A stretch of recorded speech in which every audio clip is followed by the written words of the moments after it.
Et là, je me tourne vers toi. Oui. Oui. Tu vas nous le présenter. Tu vas le présenter parce que nous, on le connaît. Alors, vous connaissez Charles Edrich? C'est un Français, un aventurier. C'est un grand monsieur. Déjà, il fait 1m96. Déjà, il est très grand, 1m96. Il est hallucinant. Alors, il est en passe de gagner son pari. Il s'est lancé il y a quelques semaines maintenant dans la traversée en complète autonomie du désert d'Atacama au Chili, le désert le plus aride du monde parce qu'il culmine à 5000 mètres d'altitude. Donc, on le voit avec son chariot de 150 kilos. Son petit chariot qui lui a finalement causé pas mal de misère parce qu'il a crevé ces derniers jours. Il s'est fait aussi une entorse de la cheville. En gros, ça n'allait pas du tout. Ça va mieux, je crois. Ça va mieux parce que, donc, justement, tu as fait un petit point avec lui au téléphone. Il lui reste 250 km à parcourir sur son grand périple. Et donc, tu l'as eu ce matin. On a fait un petit point. On écoute. Charles! Ah, bonjour! Comment ça va? On est content de vous retrouver depuis mardi dernier. On s'est fait un souci avec cette histoire de cheville. Là, c'est pas quasiment réglé. Avant-hier, j'ai fait 60 km. Donc, ça veut dire que j'ai retrouvé une bonne motricité. Donc. Vous en êtes tout du parcours et des objectifs de départ?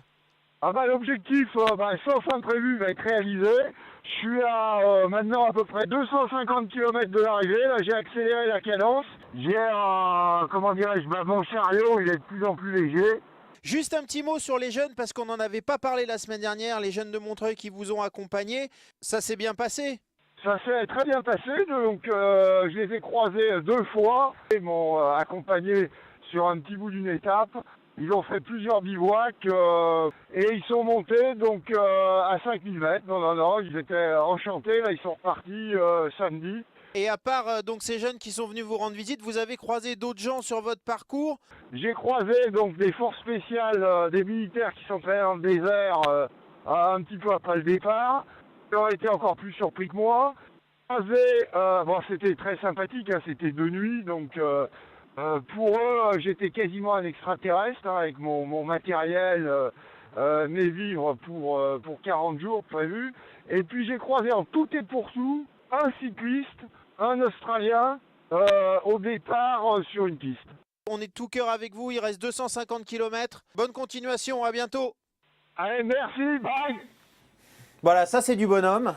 Oui, c'est ça. Et alors, je voulais rajouter que la fin de son odyssée de 40 jours n'est donc pas terminée parce qu'il va devoir faire des détours de son itinéraire préétabli parce qu'il y a des inondations. Oui. Bah oui, parce que ça ne pouvait pas être aussi simple. Donc, il y a des inondations, il va devoir faire quelques détours. Et alors, je rappelle donc que jusque-là, aucun homme n'a réussi à traverser donc ce désert sud-américain sans l'aide d'une tierce personne à l'extérieur, sans assistance. Et on est avec lui.